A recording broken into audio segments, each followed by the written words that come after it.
welcome back to Behind the Caution Tape. I'm your host, CrashLit. A lot happened last week in USC athletics, especially with it being homecoming weekend. A lot coming up this week, especially some big news in football. Before we get to all of that, be sure to follow me on social media at CrashLit everywhere and subscribe to this podcast wherever you get them. So just search up Behind the Caution Tape wherever you get it and click the subscribe button on Apple, Spotify, Amazon. We should be everywhere. And if you're into a video, and if you're a video podcast type person, got you covered there too. Subscribe to my YouTube channel at CrashLit to get the latest content. So, obviously, then also be sure to catch me on a few shows throughout the week. Obviously, I'm on Voice of College Football on Sunday nights and Tuesday nights, and then I do a show with We Are SC every Wednesday. And in addition, I got a special show coming up. I'm being interviewed on I'm appearing today on Sports Chat 503 podcast. It's an Oregon Ducks podcast hosted by Ryan Winter, who will be interviewing me to talk about the upcoming USC Oregon football game. So without further ado, let's just get into that game right there. So I think let's get into football, sorry. But we will start with talking about that Iowa game. So USC got a 26-21 win over the number 21st ranked Iowa Hawkeyes. Jaden Mayava threw for 254 yards. King Miller ran for 83. And Mekhi Lemon led with 153 receiving yards. So it was really kind of another one of those tale of two halves games that we've been seeing recently from USC football, where kind of the first half, just nothing seemed to work. Then the second half, just something clicked. Hard to say what it was exactly, but just whatever the coaches said in the locker room, the halftime adjustments, everything that kind of goes into like the in-game coaching stuff went really well for the Trojans. So that was really impressive to see. So, yeah, obviously kind of like first half is kind of a no-show. In the second half, they really dominated, especially, I mean, maybe kind of, while the offense did struggle, I will give a lot of credit to Jaden Mayava for not throwing any interceptions throughout the game. And then defensively, I think they were expecting Iowa to run, maybe throw it a couple times, maybe kind of throw it every now and then, but maybe not as early as they did when they called that first deep ball that ultimately scored for a touchdown, especially in that first half when the quarterback, Mark Gronowski, had a passing touchdown, a rushing touchdown, and a receiving touchdown on a trick play. So kind of all over the place with that one. So crowd was kind of weird, especially with it being super rainy at the Coliseum. Sounds like it was the first time it's been a rainy game at the Coliseum in about 9 years is what I've been hearing.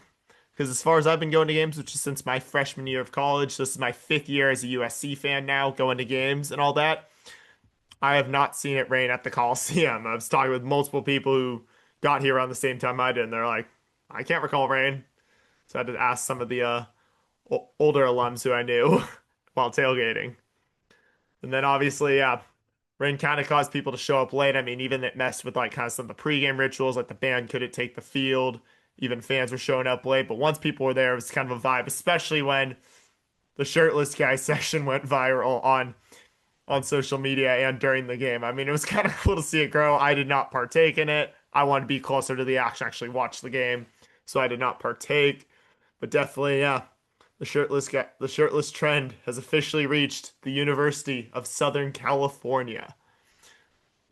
So we'll see if it pops back up in a couple weeks when the Trojans play UCLA. But we'll talk about that next week. So USC moved up to number 16, both the AP and coaches poll. I'd imagine they'll probably move up to the CFP poll in the College Football Playoff Committee rankings next week when they are released tomorrow.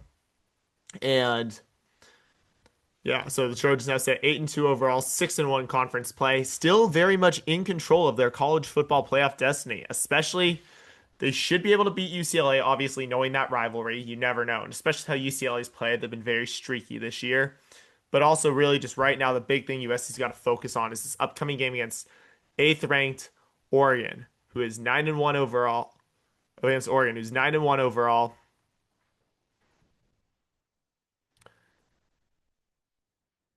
Pardon me, 6th-ranked Oregon. Apologies about that. Who is now 9-1 overall and 5-1 in Big Ten play. or 6-1 in Big Ten play. Yeah, 9-1 to 6-1. Sorry about that. So the game was announced Saturday. It'll be at 11. It'll be on Saturday at 12:30 p.m. on CBS.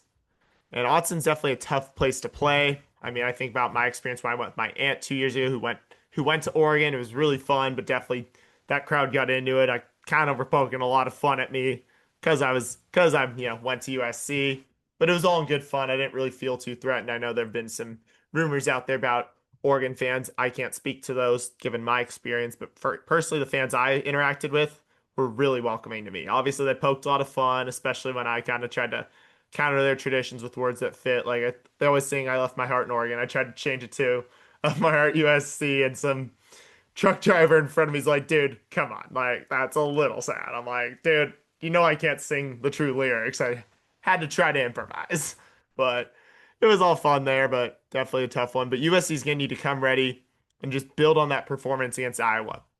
While that second half comeback was great, especially with them scoring 19 unanswered points against the Hawkeyes.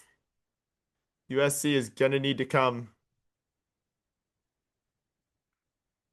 USC is going to need to come ready for this one and or 16 on points, pardon me. But just USC cannot be ready, has to come ready to play against the Ducks, and having a slow start is probably not going to help you if things go well. It's going to be a lot tougher to recover against Oregon. Granted, they did play the Hawkeyes well, but that was on the road. USC is going to have to be ready to play when they arrive in Eugene. So yeah, I'll definitely talk more about it today. So podcast should be released around. So yeah, I'm recording it about just after 2 p.m. right now. Just letting you know that because I appear with on Sports Chat 503 at 5 p.m. tonight. So if you're listening to this now, like once you're done, you should hop over there and check it out. So just be sure to subscribe to that YouTube channel. I'm super excited to go on and hope you all enjoyed that interview as well. So now a couple other things I did also want to mention. They did mention that the UCLA game for next week is been put on a 6-day hold because of the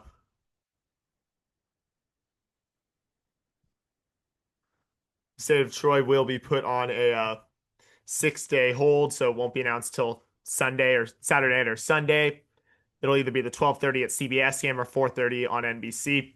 Definitely going to depend a lot on what happens this week against the Ducks. So if USC can win, they probably are going to get that 4:30 prime time. Well, obviously it all depends on who's got the primary draft slot in that week. But still, I hope that USC ends up in that 4:30 slot. It's a lot more fun to have a bit of a later game for football, especially at home in the Coliseum. And a couple other things I did want to talk about were some things that Jen Cohen, athletic director Jen Cohen, put out in her in her monthly State of Troy newsletter. She did talk a little bit about the proposed private capital plan involving the Big Ten and the UC pension and the UC investments. And while she didn't exactly propose or deny it, she just basically just said like that. She basically just said this that she trusts the background of just everyone, just of interim president Byung-Soo Kim and the board of trustees for just their leadership, especially given President Kim is the interim president right now. Board, it sounds like at USC has a lot more influence on this. So it sounds like seems like they're not, while she didn't publicly saying this, that they're opposed, it does kind of align with kind of what has been reported about how USC has been reacting to it. So it sounds like basically she's just saying that they're going to just continue to do their due diligence and see. But I don't like that Tony Petitti's now trying to circumvent this whole thing and just try to get his ways. Honestly, he's kind of sounding like a crybaby. It's like, dude, you didn't get the unanimous approval you wanted. Drop it, okay, man? Like, it's a bad idea in my opinion. I mean, I understand. I don't know a lot. I mean, but from just how I've been reading and from people who know more about this subject than I do, it sounds like it's bad for the Big Ten, just bad for college athletics in general. So just, dude, if you're really desperate for money and to keep your job, find another way, man. The other thing Cohen mentioned that I do want to talk about is she had a section called about non-conference football scheduling. And I think we all know where that's going. Talk about Notre Dame. So pretty much she's basically reiterating the stance of the football team in the athletic department about when they want to play all their non-conference games. And it sounds like they want them in the front of the season, kind of use like saying, oh, a trip in the middle of the season could potentially lead to injuries and stuff. Like, I mean, I get where they're coming from with it. And while I do appreciate that she's committed for USC to play one non-conference Power Four opponent every year, it's got to be Notre Dame. Just, I really just wish they would just leave this alone. Like, and just play the games when you play them. You go to South Bend in mid-October, and then you play in LA 2 days after Thanksgiving. I don't think I don't really like that this is even a discussion. Like I said, especially after interviewing Petros Papadakis this summer for the season 2 premiere. So if you have not watched that, go back and listen to that episode. It was a great interview, super wide-ranging discussion on topics about his career, but big reason I wanted him on, talk about Notre Dame. And obviously on his own local LA show with Matt Money Smith, Petros and Money, he has been very outspoken about, especially in the days leading up to the game and the days after the game. He went on 2 lengthy rants that I think were super noteworthy and really I think was really speaking to like the point of it. So really just this needs to be left alone, and just the fact that really just why is this even a discussion? Why did Lincoln Riley open his mouth? You know, you guys all know I love USC and I don't like to say things like this, but why are we even discussing this? Like, I'm a little upset that I even have to talk about it. So that's kind of where I stand on the issues. But yeah, I just kind of wanted to bring those two noteworthy points about just kind of everything with the football schedule, non-conference football scheduling. So hopefully they just get this sorted out. And I mean, if they do have to move it, I mean, I'll support it. But as long as USC plays Notre Dame, but really it just shouldn't even be a discussion. Like, why? So that's kind of, I guess, my rant for this episode. So just wanted to, talk about that. And now let's move on to or actually before we move on to basketball, I did want to mention that Makai Lemon has been named earlier today was named a semifinalist for the Bolitnikoff Award. Something I think he absolutely deserves because of just how just critical he's been. Especially when he plays his best, it allows the whole team to play better. Especially Jade Mayava really found him for that one touchdown pass and just how great he's been. Like once I think last night on The Voice of College Football, I compared him to Sonic the Hedgehog. I know it's one that everyone kind of says, but I was just like, once he gets that ball and gets by you, you're not catching him. Like don't even like if you're a defenseman and you just let Makai Lemon, don't even try to chase him. Just give up. Save the energy. You're gonna need it later in the game when he inevitably beats you again. That guy is just so fun to watch. Just just playing ball, just beating out people, scoring touchdowns. He's just a dude, as Matt Zemek says, to borrow from Matt. So I wanted to cite, it's one of Matt's favorite terms for the guys who really ball out. He's being a dude. So yeah, just big congrats to Makai Lemon. The guy needs to win that award. Like, why do we even have it? Like, give him the award already. So now we'll move on to men's basketball. Apologies for that. We'll talk about USC men's basketball getting an 87-67 win against Illinois State at Intuit Dome, the home of the Clippers, on Friday as part of the Hall of Fame series in LA. So I actually was there, went with my dad. Shout out to him for getting us courtside seats just right under the basket, really being able to see kind of all the hype from the USC bench, as well as how the plays develop when you're along the baseline. It's a unique view. I really kind of like and honestly came to appreciate when I was a student. And that's where they put you behind the basket, and you really do get to see those plays develop from there. So it's a pretty cool view in my opinion. So Rodney Rice led with 21 points, 10 rebounds, and 10 assists, and earned himself a triple-double. It's the second triple-double ever in USC men's basketball history. So just an impressive all-around performance from Rodney Rice on Friday night. It was really fun to see. And then USC was in control for most, but the Redbirds did get a bit of momentum after halftime. But then before USC managed to put them away and ultimately win by 20. And then a guy who really impressed me was center Gabe Dines, who just absolutely was just blocking guys in the paint in the first half. And then I also was impressed with Amarian Dickerson's effort too. So just really impressed with just how this team has looked through 3 games so far. And it's been obviously a super fun just team to watch and just play. You can just see they're really bought into it and just how fun it is to watch them. And just obviously it's definitely a bummer that, the crowd wasn't the same for the game that followed it, Arizona UCLA, which was, in my opinion, a better game. I won't talk too much, but just that's kind of, I guess, seeing how that crowd showed up, especially two fan bases with UCLA being a basketball school and then Arizona also being one, and then them having a lot of alumni out here and their fan base traveling well for basketball in general. It just shows like that second game, that was the main event. USC, and I mean this the most, just all due respect, was the undercard for that for that part of the Hall of Fame series. So really, just it's something I think USC needs to work towards, and hopefully, I think USC is the right leader with Eric Musselman to help get them to those new heights and get more fans drawn to USC men's basketball. So the team now is 3-0 on the year, and they host the Troy Trojans. So battle of who's the rightful Trojan team is coming up on Thursday. Troy is 3-2 on the year. That game will be at 7 p.m. on the Big Ten Network. So that game will be at 7 p.m. on Thursday on the Big Ten Network. So Troy got 3 wins to start the year, but lost the last 2. And then they actually play tomorrow against San Diego State before coming to Galen Center. So they'll be a little tired, whereas USC's been off will have been off for 6 days. They did actually lose to LMU, lost by 9 to LMU. And I only make note of that game, or they lost by 11 to LMU, pardon me, because I just take note of that because USC did beat LMU in an exhibition game on October 18th by 9. So just interesting to see kind of where they kind of stacked up in terms of common opponents. But so yeah, USC's just got to come ready for this one. Troy will be tired, but USC can't, has to come ready to play. So we'll move on to women's basketball now, who had a tough outing the night on Saturday when they played South Carolina at Crypto.com Arena for the Real SC series. They lost 69 to 52 against the Gamecocks.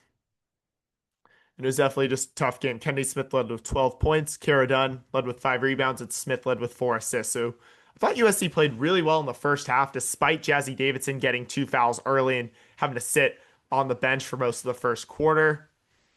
But then the Gamecocks just kind of blew USC out in the second half and really just kind of dominated that second half and really kind of put the game out of hand, or kind of just held control for most of the second half. So USC now sits at 3-1 overall. They dropped to 3 spots in the AP poll, so they're now at number 11. Then this week they have 2 games. They'll host Portland on tomorrow night at 7 p.m. on the Big Ten Plus. The Pilots are 2-1 on the year, and before they travel to South Bend to face Notre Dame, who's 3-1. That game will be at 3 p.m. on ESPN. So I think USC should be able to handle business against the Pilots, get back on track in the win column. And then even those but I think just based on what happened to Notre Dame, I don't think this game's going to be as challenging as last year, just given they've had a lot of roster turnover, but also, not putting aside that, they got blown out by Michigan at home over the weekend. So USC, I think, has a chance in this game. Obviously, going to be a tough road environment. Notre Dame's been one of those programs that's been good for a while.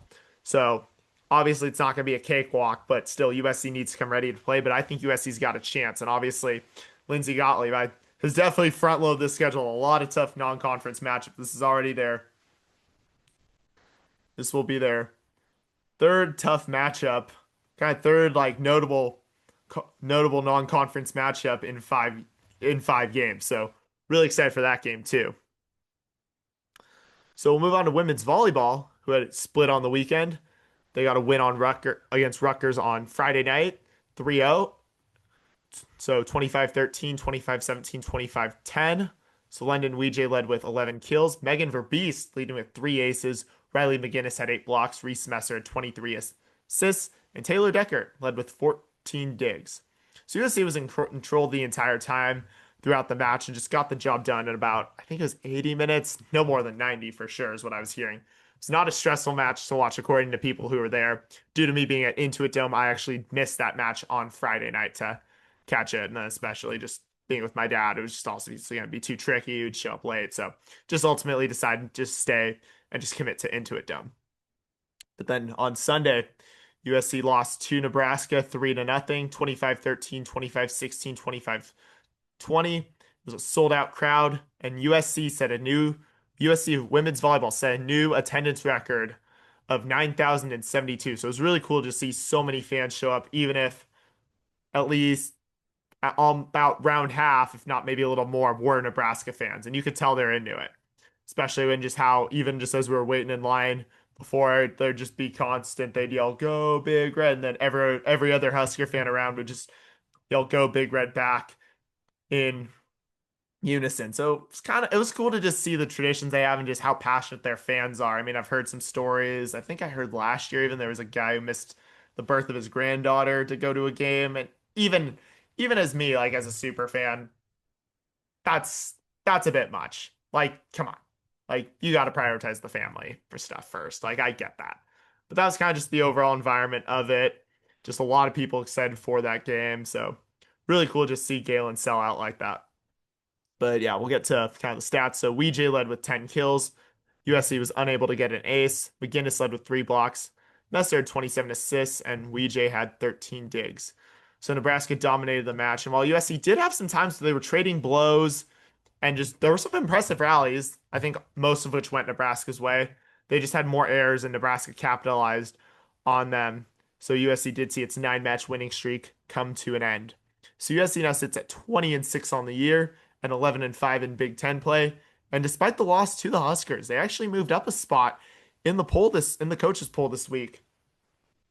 And that actually gives me a lot of optimism for just what's to come. So even despite that loss, obviously you're facing the number one team who hasn't lost all year. They're now 26-0, looking at a 30-0 season. USC is right in this to, still have a really respectable season. And they have a winnable schedule the rest of the way with going to Oregon. Obviously, 3 of their final 4 matches are on the road, where they go to Oregon on Wednesday, then they host Illinois on Saturday, and then they face Michigan State and Michigan to close out the year, both of those on the road. So while those will definitely be tough games, what gives me confidence is those are all winnable games for USC. They're not going to be easy by any means. Like all four of these opponents are definitely looking good, but I think with this schedule, and especially now being at number 16, if they can win out, they're going to have a very realistic shot to host the first 2 rounds of the NCAA tournament. Like they look like they're already going to make it. But being in that top 16 now in the coaches poll is really assuring for that. So if USC can win out, I think they can play their way into hosting. So I'm really excited for that, even despite I think them more or less being out of the Big Ten conference race and probably won't win it, especially with Nebraska now sitting at 16-0. Yeah, they can't catch them. So USC now pretty much out of that, but still really think that they could possibly play themselves in, especially being in the Big Ten. That's a good conference. And USC has some good ranked wins this year, especially in Wisconsin, Minnesota, Creighton. Those are great ranked wins. In past years, I'm not sure they'd win them, even when they did have, Skylar Fields and Allie Batenhorst, Mia Tuanika. In some ways, kind of this team of like that doesn't have as such a notable player who's just like the go-to option, I think helps them, causes them to spread the ball. And I think Reese Messer does a great job of that. I think that's something that she really plays to her strengths, even as a freshman setter. So USC, as I mentioned, will go on the road to face Oregon on Wednesday. That'll be at 7:30 p.m. on the Big Ten Network. The Ducks are 15-11 overall, 6-10 in conference play before the Trojans come home for senior day against the Illinois Fighting Illini, who are 13-12 overall, 8-8 in conference play on Saturday at 4 p.m. That'll be on Big Ten Plus, so it's senior night for the Trojans. So USC did sweep Oregon at Galen Center this year, but they'll need to be ready for the trip up to Eugene, especially considering Oregon fans are pretty into volleyball. And then they got to be ready to face the Illini, and especially all 4 games matter. They're winnable, and they're going to matter if USC wants to have a shot at hosting. So really, this final 4-match stretch is pretty crucial to this team, in my opinion. So I move to men's water polo, who is likely to drop back down to number two after losing to number two UCLA on Saturday at Watangzu. The Trojans lost 13-12 on Saturday. Strahinja Kirstik led with 4 goals. Bernardo Herzer had 2 saves in the goal in 1 quarter of work and appeared to get the start, but then Charles Mills came in and had 9 saves the rest of the way. So USC, so it was really just a blow for blow, just ultimately one that just ultimately ended up going the Bruins' way at the last second. So up next for the Trojans is the MPSF Tournament. It'll be hosted by Stanford, so their first game will be Friday at 4 p.m. against the winner of the number 7 seed Austin College and number 10 seed Wheaton. Austin College is 7-8 overall, 5-3 in the MPSF East, and Wheaton is 1-17 overall, 1-7 in the MPSF East. So how it works is kind of just due to the MPSF West, which is USC, UCLA, Stanford, and Cal, all being much stronger, have history. They got the top 4 seeds, and then the other schools will be ranked lower. And then depending on how they do, USC will also play on Saturday and Sunday and try to lock up the automatic bid to the NCAA tournament. But they should, in my opinion, make it regardless of that due to how well their season has gone.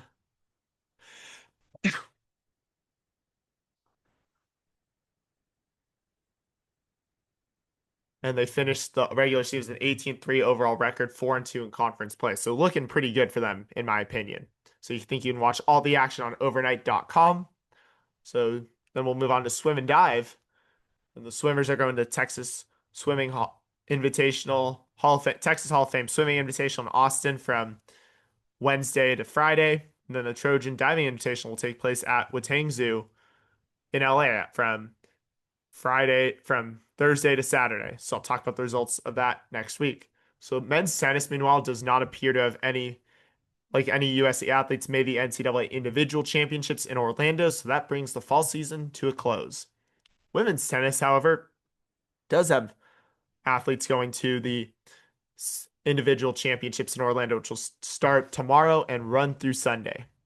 So in the NCAA, and those will be in Orlando. In the singles, you have Eugenia Zozava, Jenna Hassam, Krisha Mahendran, and Emma Charney for singles. And then for doubles, you have Hassam and Mahendran, as well as the duo of Lily Fairclough and Daniela Burrell. So I'll talk about the results from that and where they all finish next week. So cross country finished 30th at the NCAA West Regional that took place last Friday in Sacramento. And with the finish, that brings their season to the end as they fail to qualify for the NCAA championships.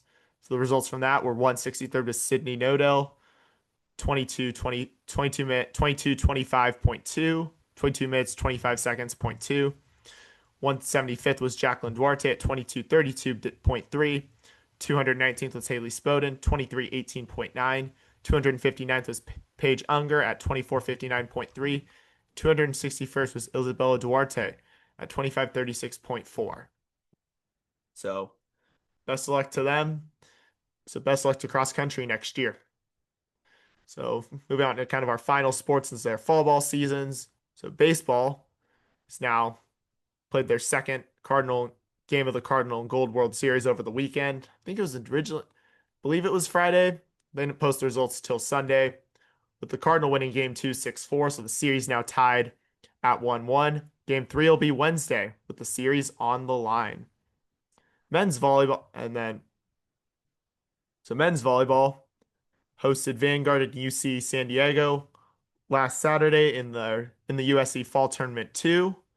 But no results or stats were reported. So final fall ball action for USC is the UCLA Fall Tournament in Westwood on Friday and Saturday. So I'll bring results and stats based on what is reported out of Westwood. Then our final team to talk about is the beach volleyball. We took part in the BVNE event in Santa Monica on Saturday and Sunday. No results were reported, and that appears to be the end of their fall season. So they will now get ready for their winter season starting in February. Did not get any questions from the Trojan family, but reminder that if you want to get your questions heard here on Behind the Caution Tape, be sure to look out for the question box on both my Instagram and my X. So follow me there at CrashLit. If you want to ask me a question, I'll be taking questions and answering them at the end of each episode before I go into how I did and reveal what my plans are for the week. So last week I went 2-2, got the win against the men's basketball win at Intuit Dome against Illinois State, then the football win against Iowa for homecoming, forcing women's basketball to lose to South Carolina at Crypto.com Arena, and then ultimately volleyball ending the weekend with a loss to Nebraska at Galen Center. So that puts me at so my records for those teams are 12-4 at women's volleyball, 6-1 at football, 3-0 at men's volleyball, and 0-1 at women's basketball. So my plans for this week are men's basketball on Thursday against Troy. I unfortunately, due to Voice of College Football tomorrow night, cannot make women's basketball against Portland. Although I'll try to catch the end depending on what time we get done. And then haven't completely ruled out going to Eugene for the Oregon game, especially considering the high stakes. And one thing I did forget to mention is College Game Day is going to be there. It's going back to Eugene, especially the implications of this match, but I think it's great. So that could be a cool experience. So I haven't completely ruled it out. Not exactly sure if it's going to happen. It does. If I can make it work, I think I'll try to swing it. But if not, if I don't go to Eugene, I will be at women's volleyball on Saturday afternoon for senior day. So that's it for us here on Behind the Caution Tape. Thank you again, everybody, for tuning in and supporting the podcast. Be sure to subscribe to the podcast wherever you get it. Be sure to follow me at CrashLit. Check out my website, crashlit.com, to see what I'm up to. We'll see y'all next week. I got a special guest coming up soon. I'll reveal it coming up, so it'll be in a couple weeks. So super excited for it. I'll see y'all soon and fight on.